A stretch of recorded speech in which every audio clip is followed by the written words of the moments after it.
ভাবা যায় বন্ধুরা, ভাবুন চিংড়ি মাছ ধরা জাল দিয়ে আমরা পার্শে মাছ ধরি, বলতে পারেন।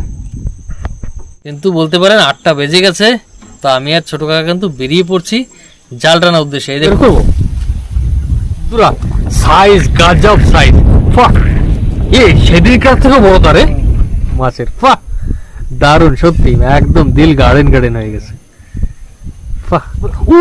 আরেকটা মনে হয় না, ও হো, এই দেখুন বন্ধু, আজ মনে হচ্ছে সব থেকে বড় মাছ আপনাদের দেখাচ্ছি না, সত্যি কথা। ও কথাই, মানে কি বলবো, অসাধারণ অসাধারণ, গ্যারান্টি হতেই হবে। আর সত্যি কথা, ও কি পার্শে মাছ রে,